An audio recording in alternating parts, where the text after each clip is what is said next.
గీత 15 పరమేశవరుడు, శ్రీరాముడు మధ్య జరిగిన జ్ఞాన సంవాదము. పంచామాధ్యాయము రాముని యస్త్ర ప్రాప్తి. సూత ఉవాచ.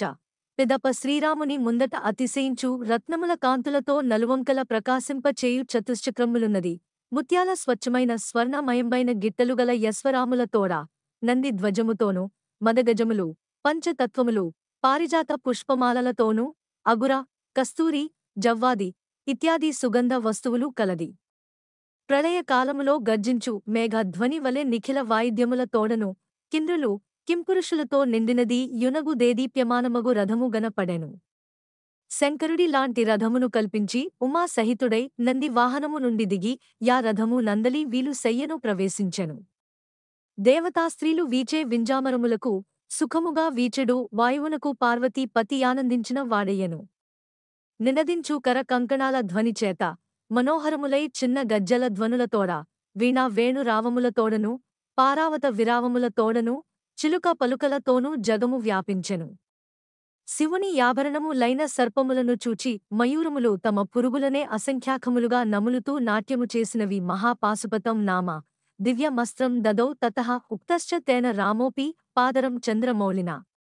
తరువాత గొప్ప ధనస్సును తగ్గని అమ్ములపోదిని పాశుపతాశ్రమును ప్రసాదించెను. వెనువెంటనే మహాదేవుడు శ్రీరాముని గురించి ఇట్లు బోధించెను. ఓయీ రామా! ఈ మహాస్త్రము రౌద్రము, రుద్రునికి సంబంధించినది, జగత్ప్రళయము గావించును. కావున సామాన్య యుద్ధములలో ఈ మహాస్త్రమునుపయోగింపకుము.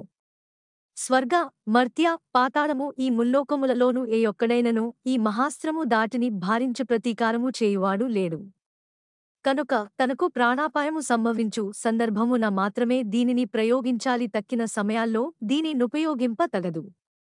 దీని నుల్లంఘించిన ఎడల విశ్వం యొక్క సంపూర్ణ వినాశనం జరుగుతుంది. తదుపరి దేవతలను, దిక్పాలులను రప్పించి మిగుల యానందము తోడ ఓయి దేవతలారా! మీ యాయుధంబులను ఒసగుడు. శ్రీరాముడా యా అస్త్రముల శక్తి చేత రావణాసురుని వధించును, ఏ కారణము చేతనైతే దేవతల చేత వధింపబడని వరము నొసగితివో నా కారణము వలన మీరందరిప్పుడు వనచరులై పరాక్రమించి ఈ శ్రీరామునికి చేయూతనివ్వండి. పిదప స్వస్థులు కాగలరు అని శివుడు యాజ్ఞాపించెను. ఆ పరమశివుని ఆజ్ఞను దలదాల్చి కరములు జోడించి దేవతలు తమ తమ ఆయుధముల ప్రసాదించిరి. వానిలో గోవిందుడు నారాయణాస్త్రమును, దేవేంద్రుడు ఆగ్నేయాస్త్రమును, యమ ధర్మరాజు యామ్యాస్త్రమును, నైరుతి మోహాస్త్రమును, వరుణుడు వారుణాస్త్రమును, వాయువు వాయువ్యాస్త్రమును, కుబేరుడు కౌబేరాస్త్రమును, శివుడు రౌద్రాస్త్రమును, సూర్యుడు సౌరాస్త్రమును, విశ్వదేవులు పావకాస్త్రమును, వసువులు వాసవాస్త్రమును ఇచ్చిరి.